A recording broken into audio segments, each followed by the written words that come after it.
there was one time where he was like, all right, it was down the red zone, and he was like, all right, this is where Travis Kelce would normally go here and then go to the middle of the defense.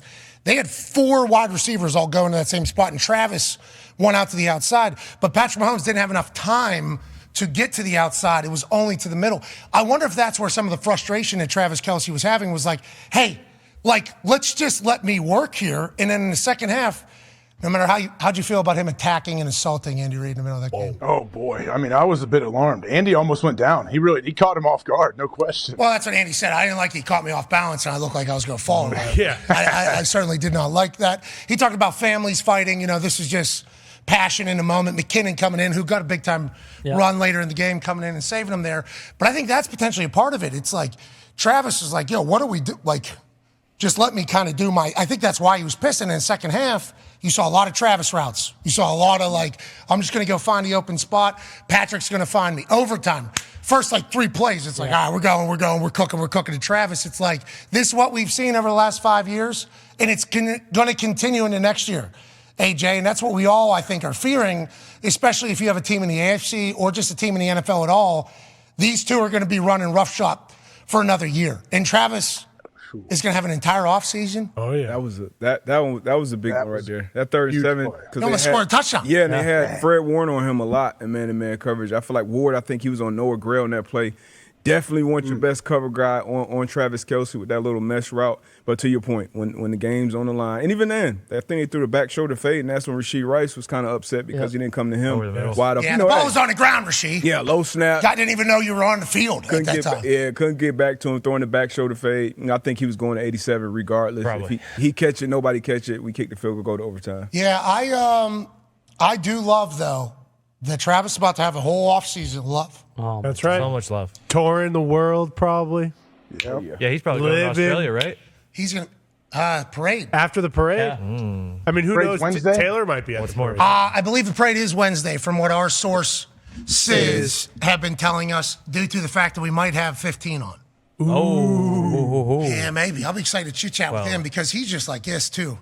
He's just like, we have this graphic. This dude's only 28 years old. Look at this graphic. Look at this graphic that Dirty put together. This dude's only 28. 3-time Super Bowl, 3-time MVP, 2-time regular season MVP, 15-3.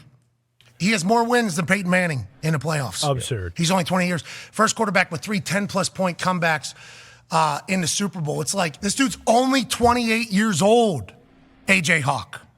I mean, come in like with young receivers, like it doesn't matter. This is we're witnessing the next great dynasty, obviously, and having him only 28 years old. Yeah. And Andy Reid doesn't. Andy said he hadn't even thought about retirement, right? Everyone's claiming that he might retire. No, Patrick's 28. He could do this for 12 more years. He's like this too. Insane. You know?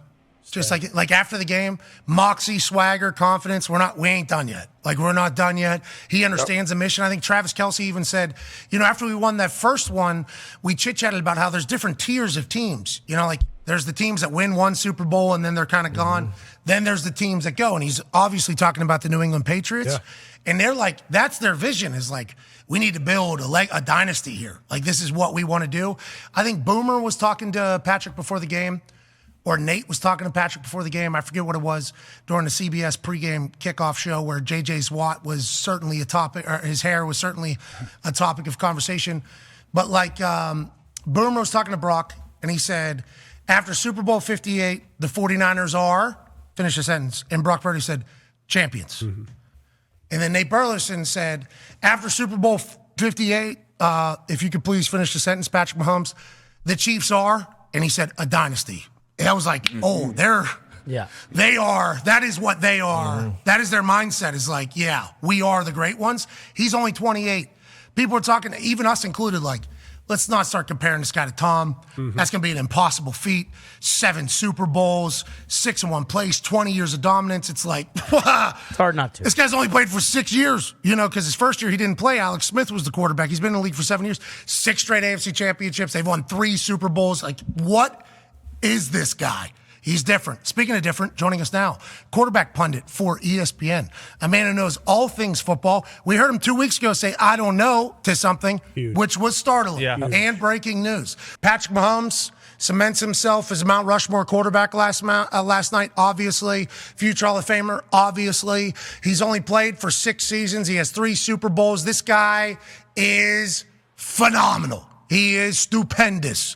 What did you learn about Patrick Mahomes last night that maybe you didn't know, or did anything kind of accent your points you've already had for Patrick Mahomes? Yeah, I don't think we learned anything different. Well, I'll say this. The way that this season has gone, and then the way that he kept them in it last night, focus-wise, I think the star of the game was Patrick Mahomes. I think the reason the Chiefs win is because of their defense. I mean, that's what I said before. When Patrick came into the NFL, he was a phenom. He's now gone to savant. You know, I think when you're in the building last night, the first half was a really weird feeling. You know, it was, you guys probably watching on the broadcast, I don't know how much they kept camera on the field into the commercials or out of them, but like the body language from their offense was so off. They were absolutely shell-shocked. The defense, and you guys know this, they had a little bit more juice on and off the field and whatnot. Offense was awful, but you kept seeing Patrick not blink as far as like shots on the sideline. And I think the things that stood out for me in central focus to Patrick was like how much control they gave him at the line of scrimmage to make some checks. Like he made some checks. You know, the third down that he dumps the ball off to McKinnon to the right on, I think it's like 3rd and 2. In the fourth quarter, Patrick checks that play at the line of scrimmage. The shallow cross to Rashee Rice in overtime, I think on 3rd and 6, that's a check at the line of scrimmage, both by like the play call and the way he handles the protection. So like just, again, you know, we've seen him come into the NFL and be this unbelievable talent, but watching him, you know, win games in many ways because of his mind and his football IQ and his intellect, I don't think it was like learned last night, but it was certainly stamped in that fashion.